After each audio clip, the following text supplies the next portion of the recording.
fx and gx are two polynomials such that hx is x times fx cube plus x square times g x to the power 6. Okay, and hx is divisible by this quantity. तो बताइए भाई कि f और g में क्या relation होगा basically. सोचते हैं, थोड़ा सा दिमाग लगाते हैं। अगर h की वैल्यू इतने दे रखी है और ये डिविजिबल है इस क्वांटिटी से, तो ये एक बड़ा स्पेशल टर्म मेरे को, किसी को कॉम्प्लेक्स नंबर्स पता है? कॉम्प्लेक्स नंबर्स पढ़ी हो मधु? हाँ नूर, आप भेज दो, अगर मैं मिस कर दूंगा तो अभी आप भेज दो दोबारा। मधु आप ये बताओ, आपने कॉम्प्लेक्स नंबर्स पढ़ा है ना?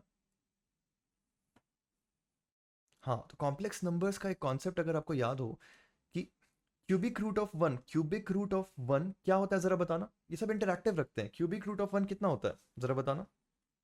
Very good, absolutely. Cubic root of one तीन वैल्यूज होती है, वन, ओमेगा और ओमेगा स्क्वायर। कैसे आता है? X cube is equal to one मान करके, वन को लेफ्ट हैंड साइड ले जा करके इक्वल टू जीरो करते हैं, इसको फैक्टराइज करते हैं, तो एक्स माइनस वन ब्रैकेट में एक्स स्क्वायर प्लस वन बच जाता है। तो ये वाला जो टर्म है, उसी के जब रूट्स आप निकालते हो तो एक ओमेगा और एक ओमेगा स्क्वायर निकल के आता है। तो बड़ी अच्छी बात है। अगर ये पूरा पॉलिनोमियल इस चीज से डिविजिबल है, तो डोंट यू अग्री दैट इसके जो रूट्स होंगे वो इस इक्वेशन को भी सेटिस्फाई करेंगे।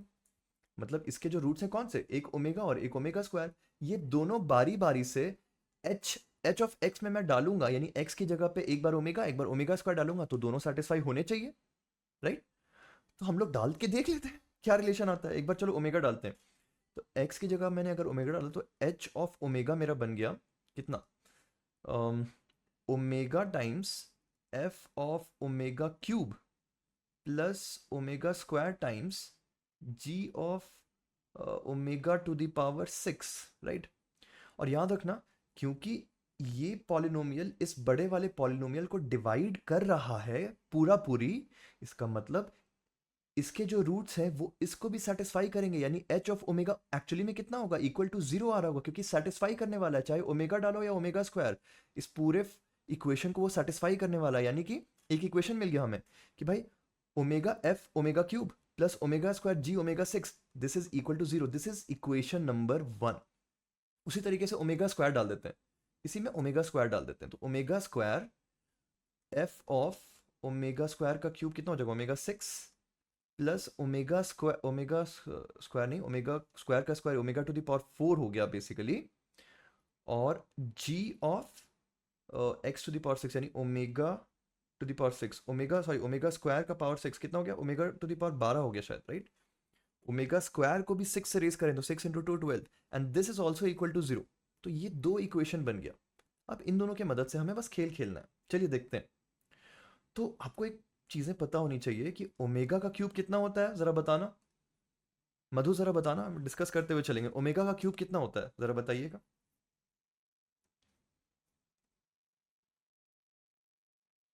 मधु, वेरी गुड, ओमेगा का क्यूब होता है 1। तो इस पहले इक्वेशन में यहाँ पे जो ओमेगा क्यूब है दिस बिकम्स 1। अच्छा, ओमेगा टू द पावर 6 कितना हो जाएगा, ओमेगा क्यूब का स्क्वायर, तो ओमेगा क्यूब का स्क्वायर विल ऑल्सो बी 1। तो यहाँ पे क्या फंक्शन बन गया, पहला वाला बन गया omega f 1 plus omega square g of 1 is equal to zero. उसी तरीके से सेकेंड इक्वेशन में ओमेगा क्यूब को फिर से 1 रखते हैं, तो ओमेगा स्क्वायर तो वैसे का वैसा रहा, omega square F of omega to the power 6 कितना हो गया, 1, क्योंकि ओमेगा क्यूब 1 है, प्लस यहाँ पे ओमेगा टू द पावर 4 है। ध्यान देना, ओमेगा टू द पावर 4 को हम ऐसे लिख सकते हैं, ओमेगा क्यूब इंटू ओमेगा, और ओमेगा क्यूब होता है 1 यानी कि सिर्फ ओमेगा, तो इसको सिर्फ ओमेगा लिख सकते हैं। और ओमेगा टू द पावर 12 यानी क्या हुआ, ओमेगा टू द पावर 3 का भी पावर 4 यानी फिर से 1, तो g of 1 is equal to zero. अब दो इक्वेशन है, दो अननोन है, निकाल लेते हैं दोनों को। क्या करेंगे, पहले इक्वेशन और दूसरे इक्वेशन में किसी किसी से मल्टीप्लाई करके कॉमन वाले को कैंसिल कर देते हैं। तो ओमेगा स्क्वायर इसका है, तो पहले इक्वेशन को ओमेगा से मल्टीप्लाई कर देते हैं, तो यहाँ पे ओमेगा स्क्वायर आ जाएगा, यहाँ पे ओमेगा क्यूब आ जाएगा। अब क्या होगा, दोनों को सब्ट्रैक्ट कर सकते हैं, इसको सब्ट्रैक्ट कर दीजिए, तो ये और ये कैंसिल हो गया, ये ओमेगा क्यूब फिर से 1 बन गया, तो क्या बन करके आया, G of 1 minus omega times G of 1 is equal to zero. तो g ऑफ 1 अगर मैं कॉमन निकाल लूं तो ब्रैकेट में क्या बचेगा, 1 minus omega, and this must be equal to zero. अब भाई ओमेगा 1 तो नहीं है, क्योंकि ओमेगा हमें पता है 1 नहीं है, these are imaginary roots of cubic roots of unity, omega और ओमेगा स्क्वायर जो होते हैं वो 1 के बराबर नहीं है। तो भाई ये वाला पार्ट तो जीरो नहीं हो सकता, यानी कि g of 1 should be zero.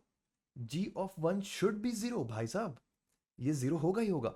अब एक बार एक भी चीज जीरो निकल गई तो उसको किसी भी इक्वेशन में, जो भी अपना दोनों में से कोई भी इक्वेशन था, तुम ये वाला, ये जो सिंप्लीफाइड इक्वेशन था विदाउट मल्टीप्लाइंग बाई ओमेगा, क्या था, omega f of 1 plus omega square g of 1 is equal to zero में जी ऑफ 1 को जीरो सब्सटीट्यूट कर देता हूँ, ये वाला पार्ट जीरो हो गया। फिर से इसका मतलब क्या हो गया, एफ ऑफ 1 भी जीरो है, यानी कि एफ ऑफ 1 भी जीरो, जी ऑफ 1 भी जीरो। अब चेक कर लो कौन सा ऑप्शन मैच हो रहा है। एफ ऑफ 1, हाँ मतलब अब देखो ये दोनों में से कोई भी सही हो सकता है, तो इसी को मान लेते हैं क्योंकि दोनों के दोनों ही जीरो आ रहे हैं, हम क्या करें भाई, ये भी जीरो आ रहा है, ये भी जीरो आ रहा है, तो प्लस माइनस जी ऑफ 1 कर लो, क्या इशू है। Are we clear with this Madhu, clear हुआ। हमने जब प्रूव कर दिया जी ऑफ 1 इंडिविजुअली भी जीरो, एफ ऑफ 1 भी इंडिविजुअली जीरो, तो उसके बाद भाई सिर्फ देखना भर का फासला रह गया कि कौन सा इक्वेशन मैच कर रहा है। क्या दोनों के वैल्यू को ऐड करने पे 1 आ रहा है, नहीं आ रहा है। क्या f of 1 g of 1 not equal to zero है, नहीं भाई ऐसा भी नहीं है, दोनों इक्वल टू जीरो है। तो कौन सा ऑप्शन मैच हो रहा है, ये वाला। क्लियर मधु, वेरी गुड, चलिए।